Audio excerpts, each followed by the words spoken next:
बाबा से निवेदन प्रार्थना दिल से आनंद से भगवान शिव से अपने मन की बात भाव के साथ कहिएगा। जहाँ जगह मिले वहाँ बैठकर भगवान शिव से अपने मन के भाव को जोड़िए, दिल से कहिए।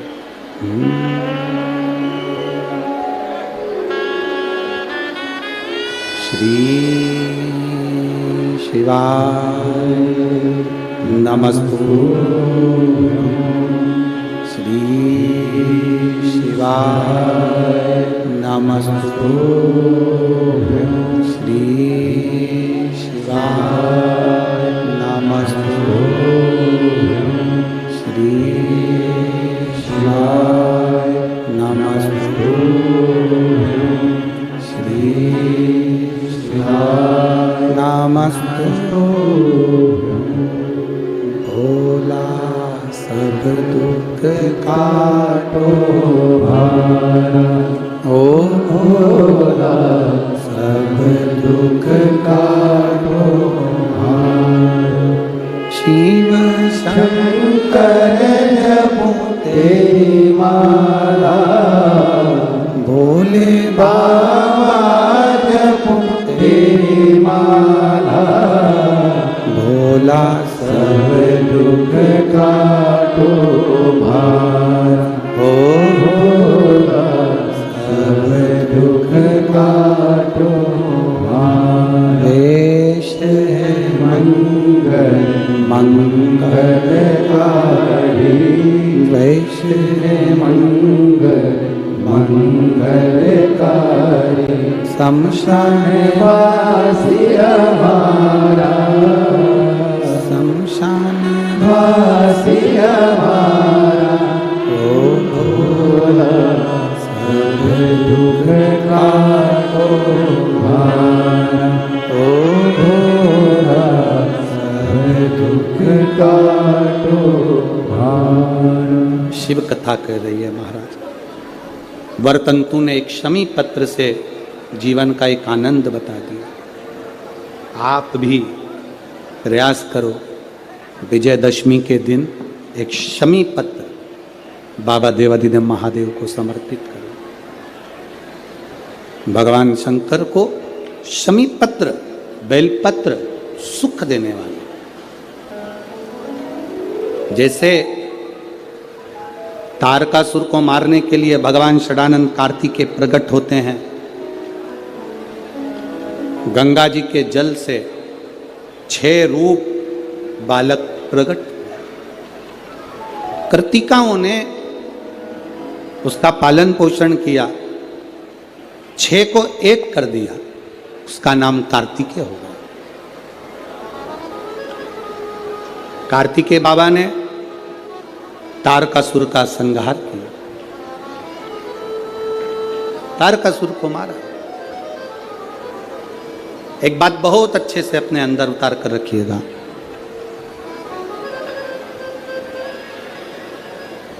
शरद पूर्णिमा से लेकर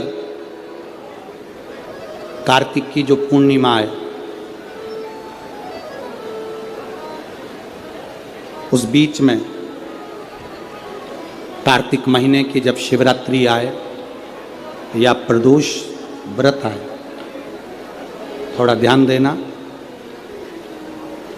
ये उन लोगों के लिए है जो 1 रुपये कमाते हैं, सवाया खर्च होता है, घर में जिनके संपदा जुड़ती नहीं, बीमारियों में पैसा ज़्यादा जाता हो, या कहीं ना कहीं तकलीफें अपनी ज़िंदगी में आती है, उसके लिए शिव आराधना कार्तिक महीने की थोड़ा ध्यान से श्रवण करें। वैसे तो कार्तिक महीने में जो 3 नवंबर से 9 नवंबर तक ब्रज की भूमि में कोसी कला में जो शिव महापुराण की कथा है 2 बजे से 5 बजे तक, उसमें हम वर्णन करेंगे ही, गोपेश्वर गोपी शिव महापुराण की कथा में। फिर भी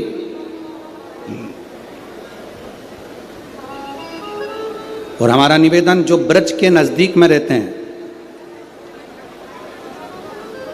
ब्रज की भूमि में कार्तिक महीने में पहली बार शिव महापुराण की कथा होने जा रही है। जो ब्रज के नजदीक में रहते हैं वो बड़े भाव से सुनने के लिए अवश्य पधारें। जो उसके नजदीक में रह रहा है, जिनको ब्रज रज में बैठकर सर्वेश्वर भगवान कृष्ण की रज में महेश्वर भगवान शंकर की कथा जिनको सुनना है वो सुनेंगे। कार्तिक के महीने में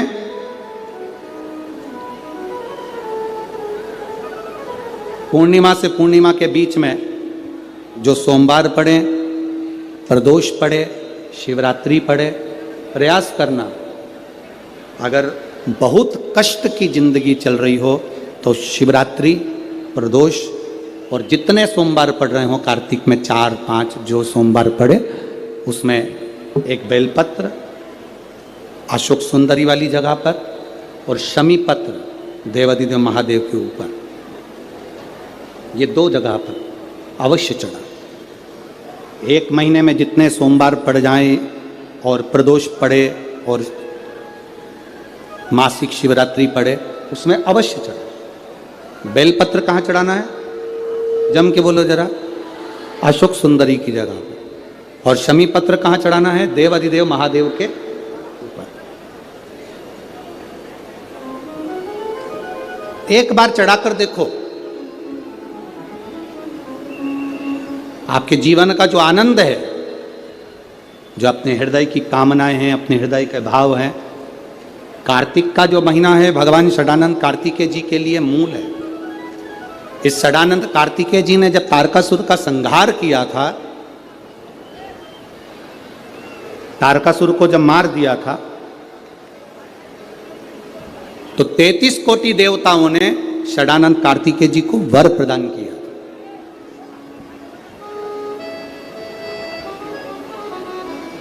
कार्तिकेय जी को वर प्राप्त हुआ।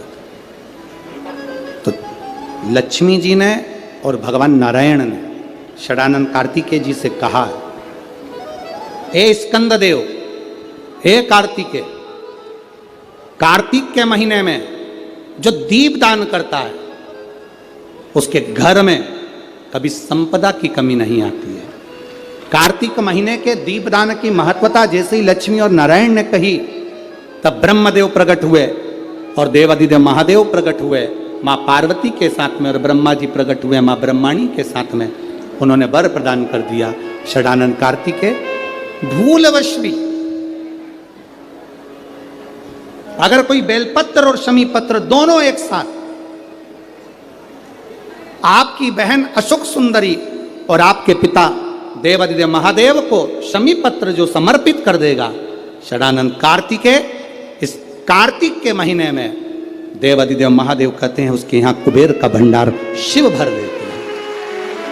एक शमी पत्र, फिर समझिएगा, ये जो बेलपत्र है ये आप समर्पित करेंगे अशोक सुंदरी वाली जगह पर।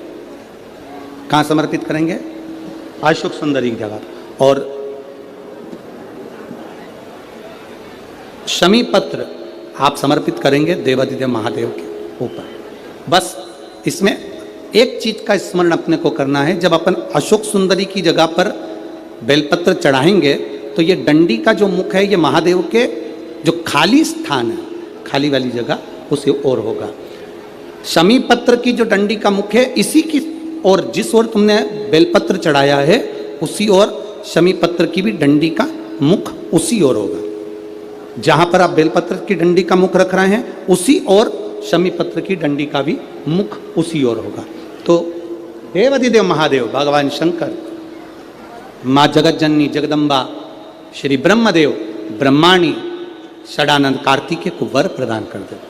समय आता है, आगे वर्णन आया, तारकासुर के 3 पुत्र हैं, तारकाक्ष, विदुम्माली, कमलाक्ष। और ये तीनों पुत्र हैं, ये बड़े विकराल, बड़े प्रबल। इनको मालूम पड़ा कि हमारे पिताजी शांत हो गए तो पिता के शांत होने का इनने बदला नहीं लिया। इन्होंने भगवान ब्रह्मा जी की तपस्या करी, तप कर कर ब्रह्मा जी से वर मांगा, वर दीजिए। ब्रह्मदेव ने कहा क्या वर चाहिए? हमारे प्राण ना छूटे। ब्रह्मा जी ने कहा यह हो नहीं सकता कि तुम्हारे प्राण नहीं छूटेंगे, मरना तो पड़ेगा, प्राण तो छूटेंगे, तो हमें वर दो। हम तीनों मरे तो एक साथ मरे। 3 पुरियों का निर्माण कर दीजिए जिन पुरियों में हम निवास करें। 3 पुरियों का निर्माण करा, तीनों में जाकर तारकाक्ष, विदुम्माली, कमलाक्षकी तीनों निवास करें। तीनों ने निवास कर। जब तीनों निवास करने लगे, सोने की पुरी, तांबे की पुरी, लोहे की पुरी। पुरी का मतलब होता है क्षेत्र जिसके अंतर्गत वो रह रहे हैं। तीनों ने सुंदर सुंदर महल का निर्माण किया, तीनों ने। और सुंदर महल का निर्माण कर कर तीनों जब रहने लगे, हाहाकार मच गया। तीनों ने विचार कर लिया कि अपन तीनों कभी नहीं मिलेंगे एक जगह पर, कभी एकत्रित नहीं होंगे।